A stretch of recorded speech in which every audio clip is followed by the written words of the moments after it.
Hello मेरे प्यारे बच्चों, आज की क्लास में आपका स्वागत है। पिछली क्लास में हम लोगों ने इलेक्ट्रिक फील्ड और पोटेंशियल में रिलेशन पढ़ लिया था। आज हम ये पढ़ेंगे कि उस रिलेशन को यूज कैसे करते हैं। तो चलिए शुरू करते हैं। कल हम लोगों ने पढ़ा था E बराबर होता है minus D V by D R, और ये E होता है R डायरेक्शन का। इस रिलेशन को यूज कैसे करेंगे देखिए,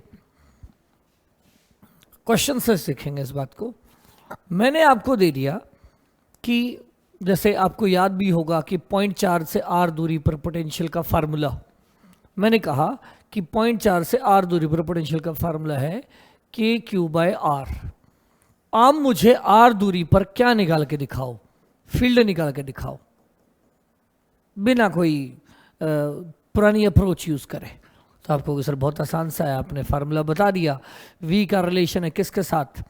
आर के साथ। के और क्यू तो फिक्स है, तो वी का अगर आर से रिलेशन है तो ई होगा minus D V by D R. V को रख दो आर के लैंग्वेज में, वी ये रहा, कितना है minus D by D are करें किसका? वी का। वी कितना है? K Q by small are. के क्यू कॉमन ले लें तो क्या आ गया बताइए? के क्यू बाहर आ गया, माइनस डेरिवेटिव करना है 1 बाय आर का, 1 बाय आर बचा, 1 बाय आर को ऊपर ले जाएंगे तो आर की पावर -1।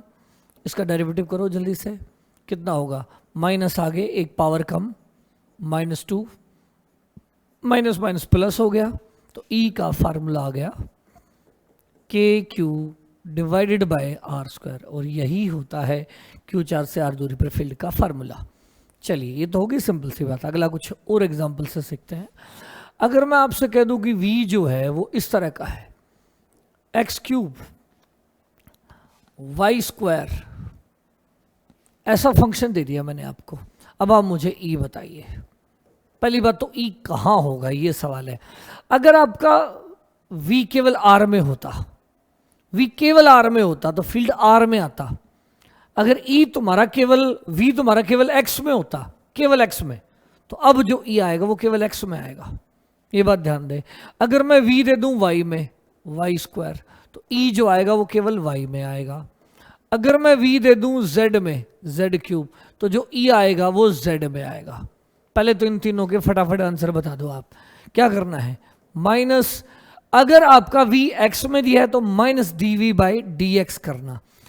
अगर v तुम्हारा y में दिया है तो e निकालने के लिए minus D V by D Y करना।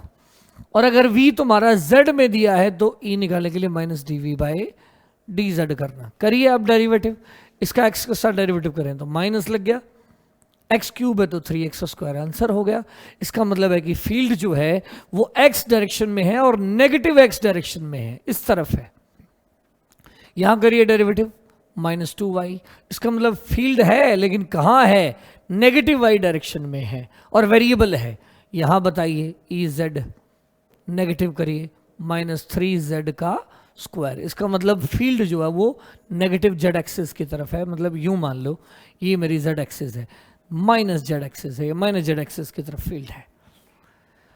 लेकिन अगर आपसे कह दे कि v हमारा ये है, एक्स क्यूब वाई स्क्वायर है, अब समस्या क्या खड़ी होगी बेटा कि v x का फंक्शन भी है और y का भी है। तो कन्फर्म सी बात है इस बार e कुछ x में भी आएगा और e कुछ y में भी आएगा और टोटल फील्ड अलग आएगा। तो हमें तीन इससे अलग अलग करने पड़ेंगे। x का फील्ड अलग निकालना पड़ेगा, y का अलग और टोटल अलग। टोटल तो बहुत आसान सी बात है। अगर मैं कहता हूं इतना फील्ड x में है और इतना फील्ड y में है, तो आप बताइए इधर जाना और इधर जाना इधर जाने के बराबर है, तो टोटल फील्ड को आप क्या लिखेंगे? x वाला फील्ड इंटू आई कैप, x वाला फील्ड इंटू आई कैप प्लस y वाला फील्ड इंटू जे कैप। और अगर मैं इस फील्ड की क्या पूछूं आपसे वैल्यू, तो आप क्या करेंगे? Ex की वैल्यू का स्क्वायर प्लस Ey की वैल्यू का स्क्वायर और सारे का अंडर रूट। तो अब दो इंपॉर्टेंट बातें होगी कि हमें Ex निकालना है और Ey निकालना। तो देखिए Ex और Ey कैसे निकलेगा।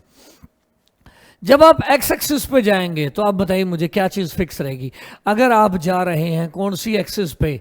x एक्सिस के ऊपर, तो क्या बदलने वाला ही नहीं है, y बदलने वाला नहीं है। तो Ex निकालना हो तो आप डेरिवेटिव करें v का, किसके साथ करें? एक्स के साथ करें और आगे लगाएं नेगेटिव, और क्या चीज फिक्स लेंगे, वाई और जेड को कांस्टेंट लेंगे, क्योंकि आप केवल कौन सी डायरेक्शन में जा रहे हैं, एक्स में जा रहे हैं, और एक्स में क्या नहीं बदलेगा, वाई और जेड नहीं बदलेगा। और जब आप ऐसा करते हैं तो ऐसा डेरिवेटिव जिसमें ये नीचे वाला वेरिएबल है और बाकी सब कुछ कांस्टेंट है, उसे हम कहते हैं पार्शियल डेरिवेटिव। और पार्शियल डेरिवेटिव को यूं करली लिखते हैं, तो माइनस करली वी बाय करली एक्स कर दें। अब अगर आपने करली वी बाय करली एक्स लिख दिया तो ये लिखने की जरूरत ही नहीं है कि वाई और जेड कांस्टेंट है। तो जब आप इसका डेरिवेटिव वी का करेंगे, डेरिवेटिव किसके साथ, एक्स के साथ, वी का एक्स के साथ डेरिवेटिव करके नेगेटिव लगाएंगे तो एक्स वाला फील्ड आएगा। और जब आप एक्स के साथ डेरिवेटिव करें तो वाई को और जेड को फिक्स माने तो ये टर्म कहाँ आ जाएगी डेरिवेटिव में से, बाहर, क्योंकि ये फिक्स मानी जाएगी, और एक्स क्यूब का डेरिवेटिव हो जाएगा जो कि होगा 3x², और आगे लगाना है माइनस। ठीक है, अब आप बताइए ये कैसे निकालेंगे, वाई वाला माइनस करली वी बाय करली वाई, मतलब आप केवल किसके साथ डेरिवेटिव करेंगे, वाई के साथ। वाई वेरिएबल बना जाएगा, एक्स बाहर आ जाएगा, तो इस बार कौन बाहर आ गया, एक्स क्यूब बाहर आ गया, और डेरिवेटिव करेंगे वाई स्क्वायर का, वाई स्क्वायर का हो गया 2y, तो देयरफॉर आंसर आ गया -2x³ y, और यहां कितना आया -3x² y²। अब आप बताइए एक्स वाला टोटल फील्ड कितना आ गया, फिर टोटल फील्ड एक्स वाले टुकड़े के आ गया, एक्स वाला कितना है -3x² y² i cap, y वाला कितना है -2x³ y j कैप। मैं पूछूं टोटल फील्ड की वैल्यू कितनी है, तो इस टर्म का स्क्वायर, इस टर्म का स्क्वायर, और दोनों को जोड़ के रूट ले लेंगे, यानी 3x² y² का होल स्क्वायर, माइनस का स्क्वायर करेंगे तो प्लस हो जाएगा, प्लस 2x³ y सारे का होल स्क्वायर, सारे का अंडर रूट। अब अगर आपसे कह दिया जाए कि नहीं x = 1 2 3 पे फील्ड बताइए, 1 2 3 पे, तो x की जगह 1 रख दें, y की जगह 2 रख दें, x की जगह 1 रख दें, y की जगह 2, x = 1 2 पॉइंट दे दिया मैंने, 1 2 पॉइंट के ऊपर फील्ड बताइए, टोटल 1 2 पे फील्ड बताइए, तो x की जगह 1 y की जगह 2, x की जगह 1 y की जगह 2, जो आंसर आएगा वो आंसर हो जाएगा। चलिए एक सवाल और करते हैं जल्दी से। मैंने आपसे कहा कि v आपको दे रखा है ये x³ y² z³। अब आप मुझे e बताइए, e कहाँ पे, एक्स वाई जेड लोकेशन पे ई बताइए, एक्स वाई जेड लोकेशन का ई बताना है। तो ई बताना है तो एक्स टुकड़ा लिखना पड़ेगा आई कैप, प्लस वाई टुकड़ा लिखना पड़ेगा जे कैप, प्लस जेड टुकड़ा लिखना पड़ेगा इनटू में के कैप। और ये ध्यान दें कि जब आप एक्स का कंपोनेंट निकाल रहे हैं तो आप एक्स के साथ डेरिवेटिव करो, तो बताइए ये दोनों टर्म अब सीधा करेंगे हम, किसके साथ डेरिवेटिव करेंगे, एक्स टुकड़ा निकालने के लिए एक्स के साथ, तो क्या चीज बाहर आ जाएंगी, y² और z³ बाहर आ जाएगा, आगे नेगेटिव लगाना है, और इनटू x³ का डेरिवेटिव हो गया 3x² और इनटू आई कैप, प्लस अब आप बताइए y करना है तो y वाली टर्म वेरिएबल, बाकी सब दोनों कांस्टेंट, तो क्या हो जाएगा -x³ और z³, ये दोनों तो बाहर आ जाएंगे, ये दोनों, इस बार ये दोनों बाहर आ जाएंगे। डेरिवेटिव किसका होगा, y का, और y² का डेरिवेटिव क्या होता है 2y। ध्यान दें y टुकड़ा निकालना हो तो y के साथ डेरिवेटिव, y वाली चीज का डेरिवेटिव होगा, बाकी दोनों बार। अब z के साथ करना है तो माइनस लगाते हैं हर बार, -dv/dx फॉर्मूला था, -dv/dy था, -dv/dz था। अब z के साथ करेंगे तो बाकी दोनों बाहर आ जाएंगे, x³ और y² बाहर आ जाएगा, z³ का हो जाएगा 3z², इनटू लगाएंगे के कैप, और यहां लगाना था जे कैप। अब मैं कह दूं आपसे कि ई आप बताइए 1 1 1 पे, तो x की जगह 1, y की जगह 1 और z की जगह 1 1 1 1, तो -3 आई कैप बच गया, माइनस यहां गया 2 1 1 1, तीनों की जगह 1 रख दिया, 1³ 1 1³ 1 इनटू 1, तो ये 2 आ गया इनटू जे कैप, यहां भी 1 1 1 रखिए तो 3 आ गया, -3 के कैप हो गया। मैंने कहा इस पॉइंट के ऊपर E11 पॉइंट के ऊपर फील्ड की क्या बता दो आप मुझे, वैल्यू बता दो। तो वैल्यू बताने के लिए इसका स्क्वायर -3 का स्क्वायर प्लस -2 का स्क्वायर प्लस -3 का स्क्वायर और सारे का अंडर रूट, यानी 9 + 4 + 9, 9 एंड 9 18, 18 और 4 22, 22 का रूट आंसर हो जाएगा।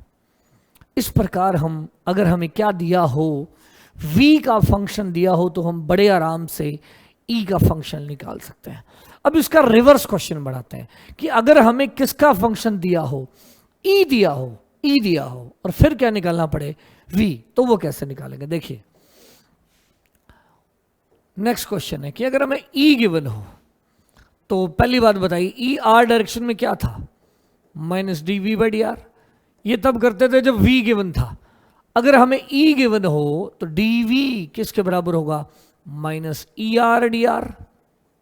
dv इज गुड होगा minus E R D r.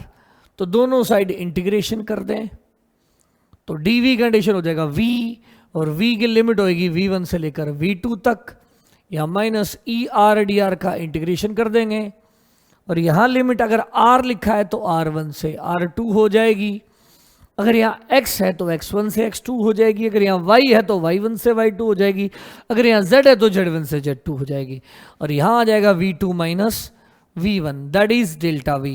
तो what is the formula of delta v?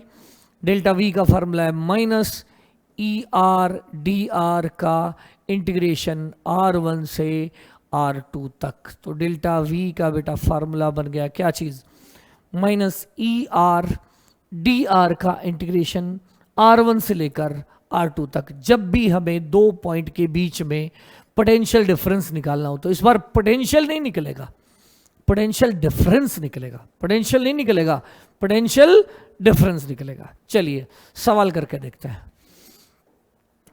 मैंने कहा आपसे कि मैंने ई दे दिया आपको r दूरी का, पॉइंट चार्ज का, वही सिंपल वाला सवाल करते हैं, K Q by R square. Q चार से r दूरी पर मैंने आपको फील्ड दे दिया जो कि है K Q by R square, और मैंने कहा मुझे v निकाल के दिखाएं r दूरी का, और अज्यूम करें v इन्फिनिटी 0 है, अज्यूम करें v इन्फिनिटी 0 है। तो बताइए बच्चों क्या फार्मूला है हमारे पास, e दिया है तो हमारे पास एक ही फार्मूला है, delta v is equal to होता है minus E R D R का इंटीग्रेशन। e कहाँ है, K Q by R square into है डी आर, इंटीग्रेशन करना है।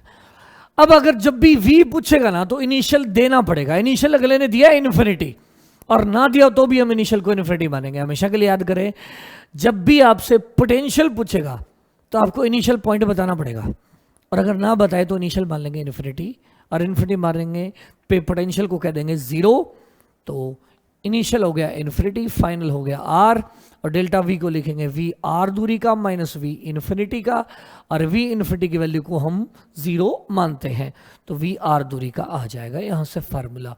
माइनस के क्यू बाहर हो गया, और बचा किसका integration, 1 by R square D R, और 1 by R square D R का इंटीग्रेशन होता है minus 1 by R, minus minus cut गया, तो देयरफॉर v आ गया r दूरी पर कितना, लिमिट रखेंगे इन्फिनिटी से r, तो एक बार r की जगह r, एक बार r की जगह इन्फिनिटी, तो K Q common 1 by R minus 1 by infinity, 1 by infinity हो जाएगा 0, तो आंसर आ जाएगा के क्यू बाय आर। ये हो गया r दूरी का पोटेंशियल जो कि हम जानते हैं।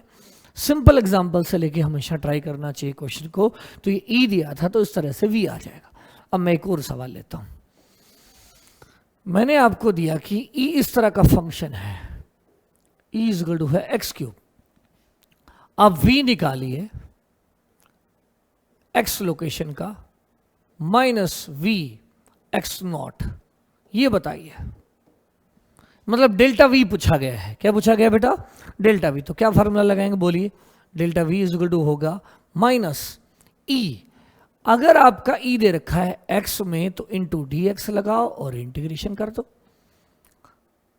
अगर e y में होता तो dy लगा के इंटीग्रेशन कर देते, e अगर z में होता तो dz लगा के इंटीग्रेशन कर देते।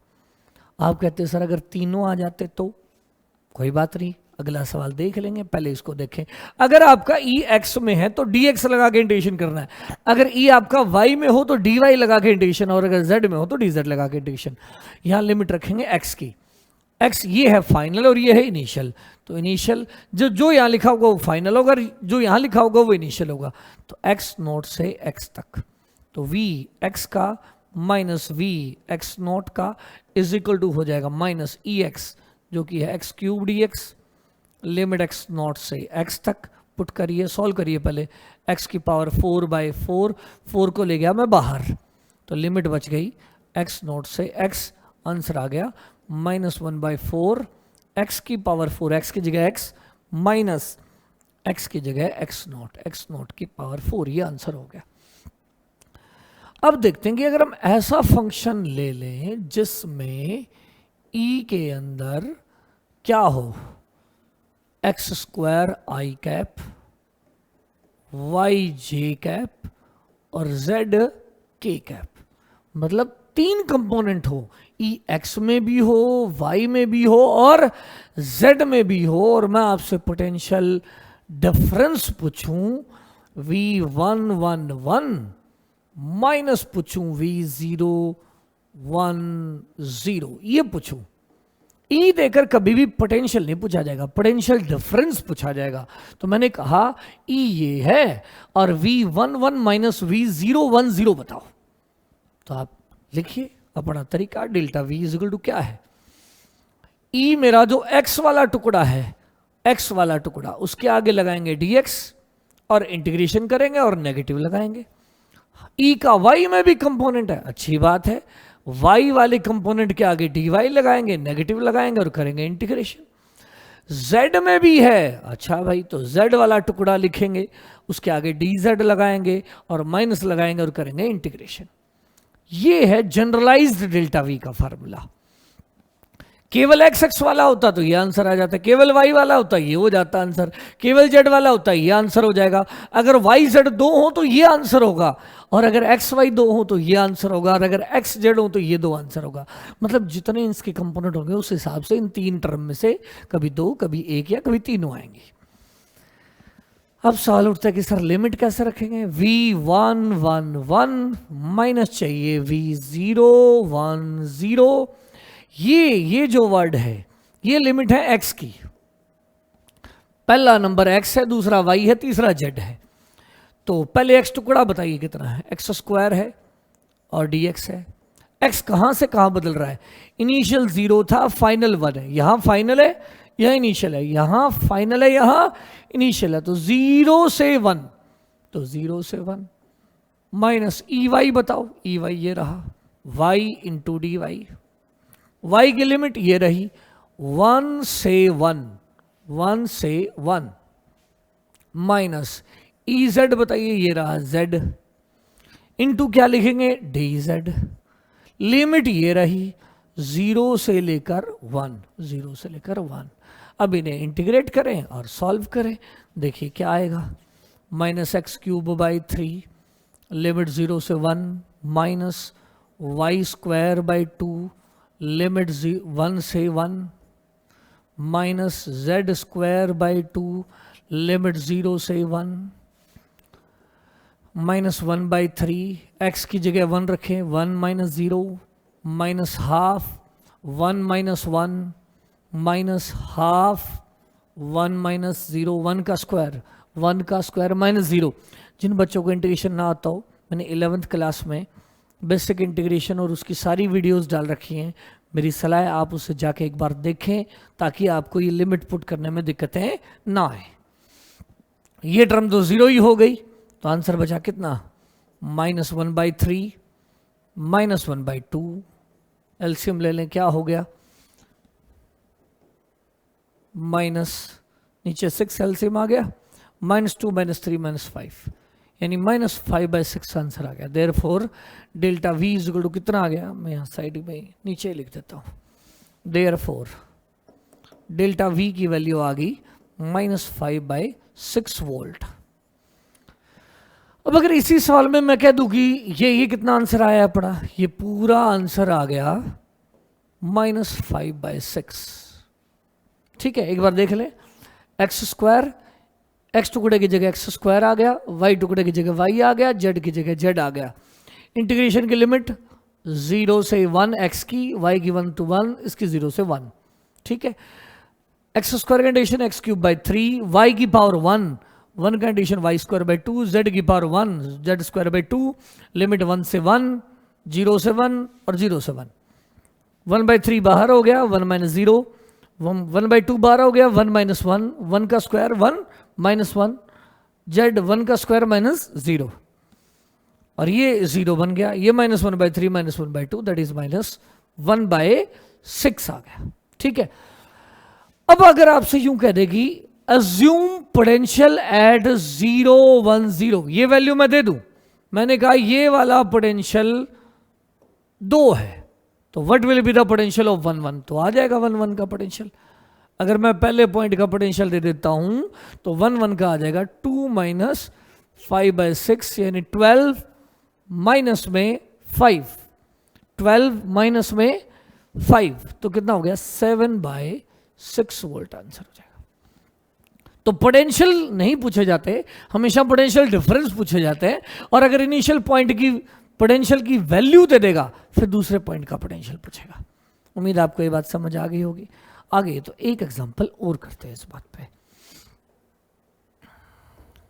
अगर आपसे ई इस तरह का दे दे, ये एक बड़ा ही अच्छा सवाल है जो काफ़ी ज़्यादा एग्जामिनेशंस में आता रहता है, नीट और मेंस में बहुत बार आता है, इसमें थोड़ी दिक्कत होती है बच्चों को। हाँ, पहले मैं थोड़ा सा बताना चाहूँगा इस सवाल को शुरू करने से पहले। अगर आपसे कभी भी पूछा जाए इंटीग्रेशन बताइए X D Y plus Y D X का इंटीग्रेशन बताइए, अब इंटीग्रेशन सॉल्व नहीं होगा बेटा, क्योंकि यहाँ x है और यहाँ y है, यहाँ y है और यहाँ x है। तो उसके लिए मैं एक तरकीब बता देता हूँ जो मैंने इंटीग्रेशन वाले टॉपिक में डाल रखी है, इसे आप एक बार देख लें, फिर भी मैं याद करा देता हूँ। देखिए एक कंसेप्ट है बेटा, यहाँ d हो और यहाँ लिख रखा हो कुछ भी, तो डेरिवेटिव और इंटीग्रेशन दोनों उल्टे प्रोसेस होते हैं। तो d इस चीज़ को तोड़ता है और इंटीग्रेशन इसको जोड़ता है, तो आंसर आएगा यहाँ जो भी लिख रखा है वही आंसर, यहाँ जो लिख रखा है वही आंसर होता है। डेरिवेटिव और इंटीग्रेशन कट जाएंगे।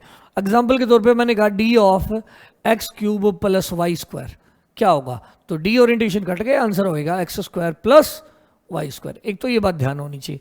इसी तरह मैं पूछ दूँ बताओ d ऑफ एक्स वाई बताओ क्या होएगा, तो आंसर हो जाएगा d और एक्स वाई कट गए, आंसर आ जाएगा एक्स वाई। ठीक है, मैंने पूछा d of x cube Y square बताओ, एक्स क्यूब वाई स्क्वायर बताइए क्या होगा, d of x cube Y square का इंटीग्रेशन बताइए, तो ये कट गए, आंसर आ जाएगा एक्स क्यूब वाई स्क्वायर। अगर ये बात आपको आती है तो हम इस चीज को समझ सकते हैं, इस इंटीग्रेशन को। इस इंटीग्रेशन से पहले ये बात भी याद आनी चाहिए कि मैं अगर आपसे पूछूं d ऑफ एक्स वाई क्या होता है, d of X Y, change of X Y क्या होता है, तो प्रोडक्ट रूल लगाइए, x as it is y का change plus y as it is x का चेंज। तो कभी आपको ये दिखे तो आप उसे ये लिख सकते हो।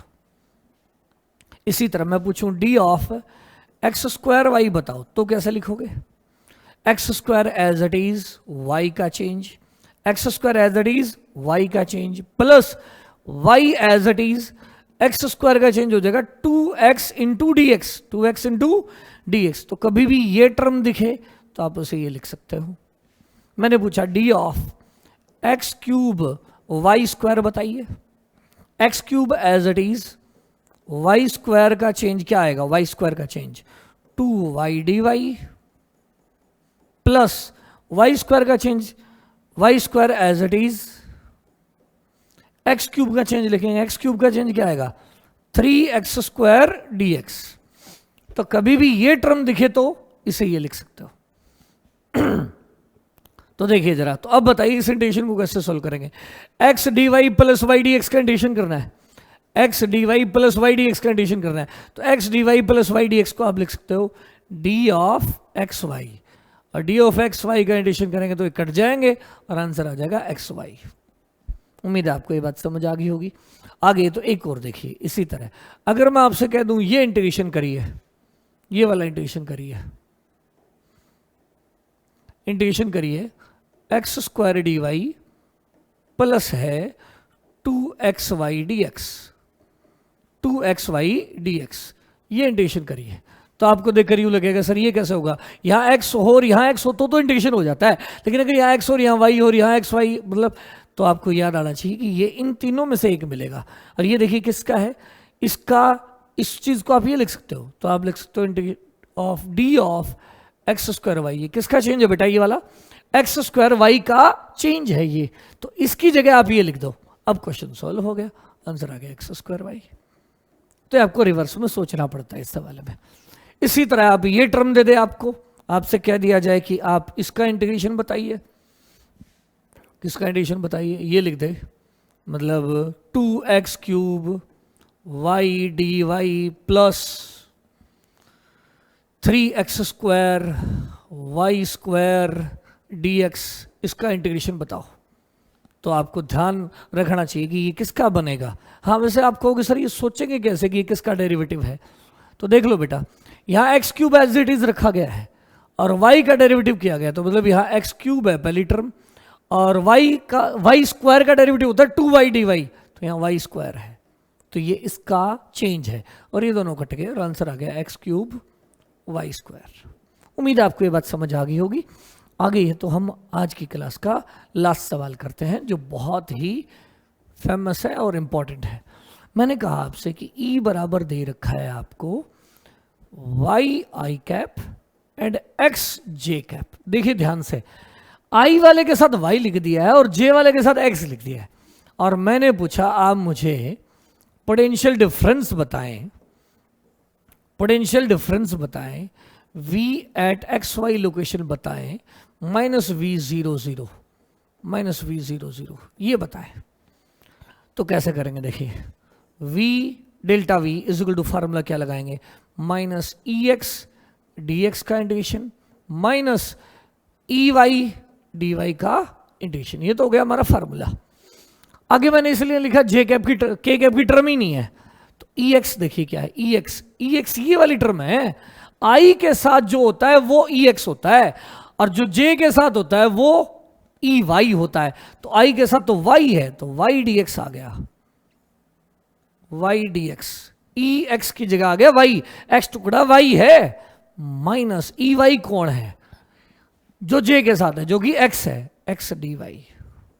अब इसमें से आप क्या कॉमन ले लो, माइनस कॉमन ले लो और इंटीग्रेशन भी अलग ले लो, तो क्या आ गया, y dx क्या बन गया, integration of y dx plus x dy, ये हो गया। इस चीज को आप क्या लिख सकते हैं बताइए जरा, इस चीज को आप लिख सकते हैं y dx plus x dy का एडिशन, मतलब d ऑफ एक्स वाई है ये, d of X Y, y as it is x का change plus x as it is y का चेंज, और ये दोनों जाएंगे आपस में कट, देयरफॉर आंसर आ गया डेल्टा v का किसके बराबर आ गया, -xy।